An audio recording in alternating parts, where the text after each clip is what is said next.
Bapak Ibu Saudara, kita terus melanjutkan studi kristalisasi. Kali ini surat Petrus yang pertama.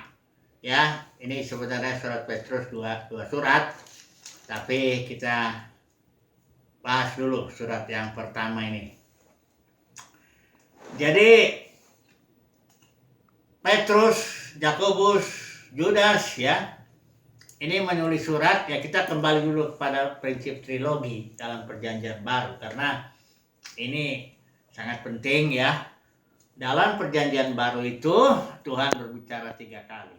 Melalui tim Petrus, melalui timnya Paulus, dan juga melalui timnya Yohanes. Yohanes juga, Rasul Yohanes itu punya tim ya. Kita bicara dulu untuk yang Petrus ini ya. Itu di situ ada Yakobus, Yohanes yang dipandang sebagai soko guru jemaat. Mereka melayankan perjanjian baru bagi orang Israel. Jadi perjanjian lama yang diperantarai Musa itu sudah gagal karena Israel tidak memeliharanya. Kemudian Tuhan membuat suatu perjanjian baru bagi Israel ya, terutama ya bagi Yehuda Israel. Melalui kematian dan kebangkitan Yesus yang disahkan oleh darah Yesus ya, dengan tandanya meterai Roh Kudus ya. Ini pelayanan ini di sebenarnya pelayanan Petrus menyambung ya pelayanan Musa, satu dispensasi dia ini ya. Dan ekspresi daripada iman dalam pelayanan tim Petrus ini adalah tetap melakukan hukum. Kalau Yakobus istilahkan hukum yang memerdekakan. Karena tidak semua hukum Taurat harus dijalankan ya oleh kelompok Yahudi yang percaya Yesus ini ya. Jadi hanya beberapa saja. Perpuluhan juga sudah tidak dijalankan ya. Nah, kemudian kalau kita melihat Paulus itu dia membuka suatu dispensasi yang baru di mana tidak ada lagi Yahudi atau non-Yahudi, ini misteri Kristus ya. Dan selanjutnya Yohanes juga demikian. Kita tidak bicara ini dulu. Yang penting ini dulu, bahwa pelayanan Petrus itu adalah suatu pelayanan yang kepada bangsa Yahudi. Petrus dan timnya melayankan perjanjian baru ya. Dan surat ini berbicara kepada orang-orang Yahudi di perserakan diaspora itu, tersebar katanya di Pontus, Galatia, Kapadokia, Asia Kecil, dan Bitinia. Jadi surat ini sama seperti surat Yakobus yang kita bahas kemarin, ditujukan kepada ke-12 suku di perantauan ya. Jadi kita harus tahu bahwa gereja, kalau Petrus itu bicara gereja, itu adalah batasnya ya suku Israel itu. Beda dengan kalau Paulus nanti bicara gereja atau tubuh Kristus, itu adalah campuran ya, karena sudah tidak lagi Yahudi atau non-Yahudi dan dibatasi oleh kota. Jadi gereja di Tesalonika, gereja di Filipi, gereja di Korintus itu kota-kota ya. Hanya sama yang memimpin jemaat itu kalau di dalam timnya atau gereja bangsa Yahudi yang percaya ini tetap para penatua. Ada rasul di situ juga tentunya ya. Yang 12 itu. Nah, kalau yang di sini Paulus juga para penatua juga ya, dan dengan Rasul Yohanes juga disebut penatua juga ya. Oke, jadi surat Petrus ini kelihatannya dia hal-hal praktis saja yang disingkapkan ya. Padahal sebenarnya ada sesuatu yang sangat penting kita pelajari istilah di dalam surat Petrus yang munculnya 6 kali. Yaitu apokalipto. Apokalipto itu penyataan atau pewahyuan kalau diterjemahkan ke dalam bahasa Indonesia, atau apokalipsis ya, sama itu artinya. Jadi apokalipto itu atau pewahyuan itu jadi seperti ini. Kalau ini pulpen, saya tutup dengan kertas ini, tidak akan kelihatan pulpennya. Tapi ketika saya buka, nah dia baru ketahuan pulpennya. Jadi saya melakukan apokalipto atau apokalipsis dengan cara membuka begini. Jadi pewahyuan itu bukan sesuatu yang tidak ada di situ. Ada dia di situ, hanya belum dibukakan atau sedang dibukakan ya. Nah, di sini dalam surat Petrus ada 3 hal yang dibukakan, yang merupakan dasar teologis daripada hal-hal praktis nanti yang disarankan oleh Petrus itu. Ada 3 yang harus kita bahas atau kita pelajari dulu. Itu adanya di pasal 1, ya. Walaupun ada tentang kemuliaan itu di pasal yang lain juga ya. Coba dulu kita lihat ya. Istilah apokalipto ya atau apokalipsis yang muncul ya di surat Petrus ini ada 6. Pasal 1 ayat 5. Coba kita lihat ya, saya pakai LAI. Yaitu kamu yang dipelihara dalam kekuatan Allah karena imanmu, sementara kamu menantikan keselamatan yang telah tersedia untuk dinyatakan, untuk diapokalipto pada zaman akhir. Jadi keselamatan yang paling pertama, yang menjadi dasar daripada nasihat-nasihat Petrus ini, ada keselamatan ini, ya, sudah ada di dalam diri umat pilihan Tuhan, tapi akan dinyatakan, akan dibukakan nanti, ya. Dikatakan di sini pada zaman akhir, pada waktu penyataan Yesus. Nah, nanti ada lagi yang kedua, apokalipto atau apokalipsis yang kedua ini, pasal 1 ayat 7, ya. Maksud semuanya itu ialah untuk membuktikan kemurnian imanmu yang jauh lebih tinggi nilainya daripada emas yang fana, yang diuji kemurniannya dengan api, sehingga kamu memperoleh puji-pujian dan kemuliaan dan kehormatan pada hari Yesus Kristus di apokalipsis, ya. Pada hari Yesus Kristus menyatakan dirinya. Jadi ketika kedatangan Tuhan Yesus Kristus, disitulah dia menyatakan dirinya, membukakan dirinya, ya.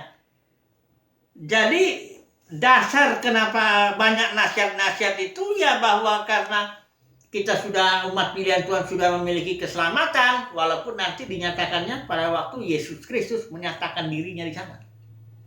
Ini menjadi dasar ya dari segala nasihat-nasihat surat Petrus ini. Kemudian ada lagi yang ketiga, ya. Pasal 1 ayat 11 ya, saya bacakan dulu dia begini.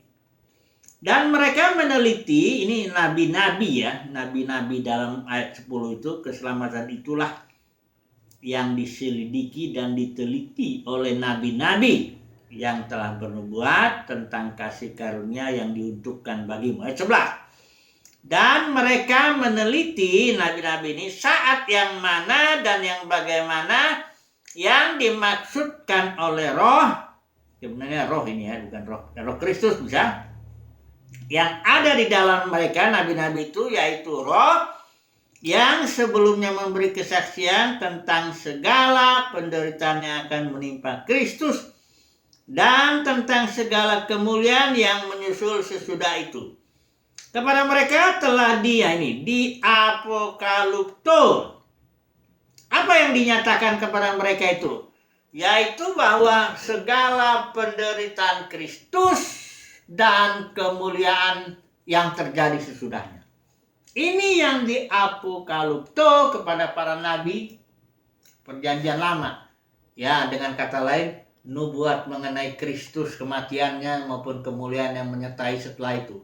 Kemudian kemuliaan yang didapat oleh Kristus setelah penderitaannya. Ini yang dinyatakan kepada para nabi yang diapokalipto. Jadi sebenarnya ada 3 poin ya yang sangat penting yang menjadi dasar teologis ya bagi hal-hal praktis yang kelak dinyatakan, dikasih tahu di sini dalam surat Petrus. Apa itu yang ketiga dasar teologisnya ini? 3. Pertama, apokalipto keselamatan.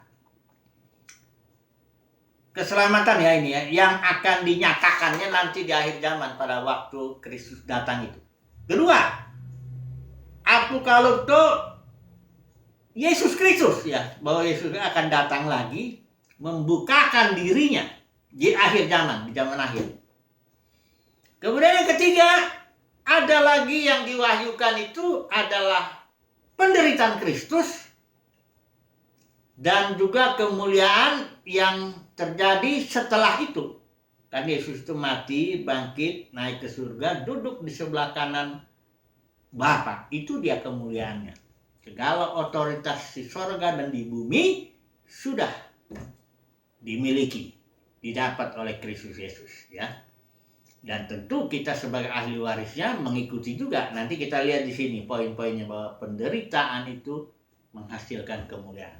Nah, ini dasar teologis ya yang muncul di pasal 1 yang membuat Petrus memberikan nasihat-nasihat yang praktis ya.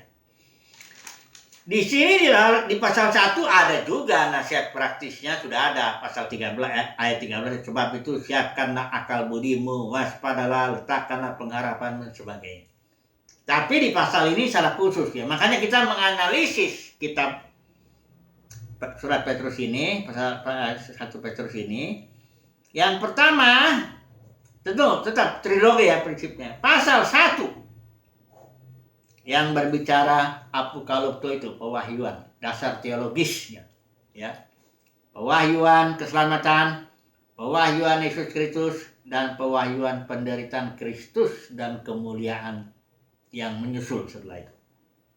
Pasal 1. Kemudian di pasal 2 sampai pasal 5 ayat 11 yang terakhir ini, itu semua nasihat-nasihat praktis atau hal-hal praktis yang seharusnya dijalankan oleh umat Tuhan atau terjadi pada umat Tuhan karena dasar teologis yang 3 itu tadi ya.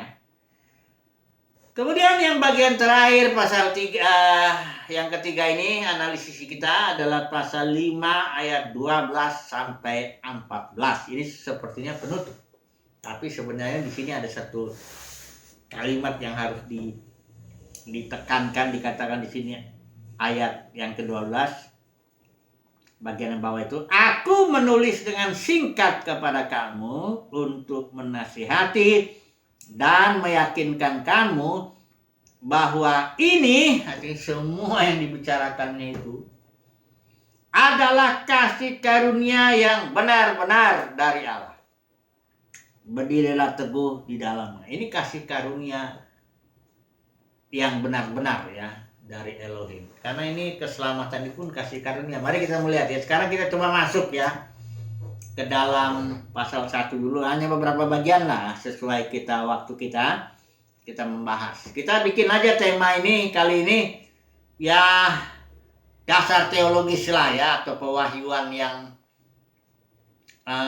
apokalipto itu, pembukaan yang menjadi dasar daripada nasihat-nasihat praktis. Karena lebih banyak nasihat praktisnya di sini ya. Walaupun secara khusus ya nasihat praktis itu tentang penderitaan ini ya. Tepatnya karena Kristus itu pun dia menderita dulu baru dimuliakan. Kita juga mengikuti pola itu ya. Mari kita melihat dulu pasal 1 ya. Mengenai ya ini kasih karunia semuanya ya. Coba dulu ya. Dikatakan di sini kita ini semua untuk bangsa Yahudi ya.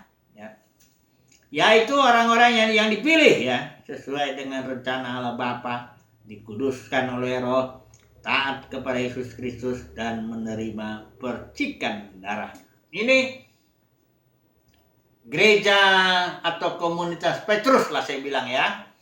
Kalau saya bilang komunitas Petrus itu artinya komunitas bangsa Yahudi yang dipilih sesuai rencana Bapa, kemudian dikuduskan oleh Roh supaya taat dan menerima percikan darahnya. Jadi ini poin yang harus gimana ya, dipahami ya. kita nggak usah bahas dulu lebih dalam poin-poin ini. Yang penting ini poin satu yang penting lah di pasal 1 ini. Kemudian di pasal 1 ini juga ada lagi poin yang penting, mengenai lahir kembali, ya, pasal 1 ayat 23. Karena kamu telah dilahirkan kembali bukan dari benih yang fana, tetapi dari benih yang tidak fana melalui firman atau oleh firman Allah yang hidup dan yang kekal. Sini Petrus berbicara mengenai lahir kembali. Ya, ini suatu istilah atau lahir dari atas, ya. Inilah saudara tahu kalau orang lahir jasmani itu dia menerima hayat atau hidup yang diturunkan oleh bapak dan ibunya. Itu artinya lahir. Dan sama kalau orang yang lahir melalui firman, oleh firman dia menerima benih atau hayatnya firman itu. Atau benih firman kita boleh bilang itu, ya. Ini bukan benih yang fana kata Petrus, tapi benih yang tidak fana, ya. Yang hidup, hayat ini, ya, joy yang kekal. Jadi kita sebenarnya ketika lahir baru itu menerima jenis hidup yang dijalani oleh Elohim saat ini, yaitu yang Yesus katakan I am the joy, I am the life, ya. Jadi ketika kita lahir kembali, ingat ya, kita mendapatkannya benih. Artinya kalau benih saudara tahu, ya, benih itu secara potensial terkandung di dalam benih itu, ya, batangnya pohon itu, ya, daunnya, dan yang buahnya juga. Buah daripada ini kasih, sukacita, dan sejahtera, sabaran, kemurahan, kebaikan, kesetiaan, kelemah lembutan, penguasaan diri, dari hayat ini, dari benih ini. Jadi kalau benih ini nanti bertumbuh, karena di sini di surat dinasihati bertumbuh, ya. Kalau dikatakan di sini nih, di mana bertumbuh itu adanya di bertumbuh di pasal 2 ayat 2, ya. Coba dulu kita lihat sebentar, ya, pasal 2 ayat 2. Dan jadilah sama seperti bayi yang baru lahir, ya, yang selalu ingin akan air susu yang murni dan yang rohani supaya olehnya kamu bertumbuh. Dari benih itu, benih firman itu sudah ada dalam hati kita. Di sini dinasihatin, jadilah sama seperti bayi. Bayi itu punya kerinduan akan air susu yang murni. Nah, ini diharapkan orang yang umat pilihan Tuhan yang sudah lahir baru ini punya kerinduan akan air, ya, akan firman yang murni, ya.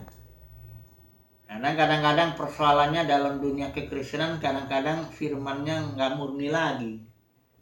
Sudah bercampur dengan ajaran Jebel, Bileam, Nikolaus, bercampur dengan ajaran sukses yang akhirnya membuat umat Tuhan jadi fokusnya tidak kepada pertumbuhan di dalam batin, tapi malah yang di luar ini. Ini memang nanti kita, makanya Petrus juga mengajarin juga di surat 2 Petrusnya ini, guru palsu itu. Guru palsu itu memang selalu membuat kita umat Tuhan fokus kepada hal luaran. Ini ciri-cirinya, nanti kita akan bahas itu. Tapi yang jelas bahwa pasal 1 ini selain dipilih, ya, umat Tuhan itu di umat pilihan itu dipilih, tapi soal poin lahir baru, lahir kembali, mendapat benih Kristus atau benih hidup atau benih firman, itu poin yang sangat penting, ya, dalam surat Petrus ini, dan supaya kita bertumbuh juga di dalamnya. Ini di pasal 2 ada beberapa poin, ya. Ini mengenai batu hidup, menjadi rumah rohani, ya, menjadi bangsa. Ada juga soal menjaga lidah, ya, ada soal para penatua, ada penghakiman, ada ini semua tema-tema ini, ya. Tema-tema. Tapi yang paling poin penting dalam bagian pasal di bagian 2 ini adalah soal penderitaan, ya. Penderitaan yang karena kebenaran. ya. Nah, ini yang nanti kita akan bahas. Tapi oke lah, kita simpulkan dulu. Ya, kita simpulkan dulu surat ini, bahwa surat ini memiliki dasar teologis tertentu, yaitu pewahyuan mengenai keselamatan, mengenai Yesus Kristus, dan mengenai penderitaan Kristus yang akhirnya disusul dengan kemuliaan. Ini dasarnya. Kemudian baru nasihat-nasihat praktisnya. Oke, sebagai pembukaan cukup sampai di sini. Haleluya. Amin.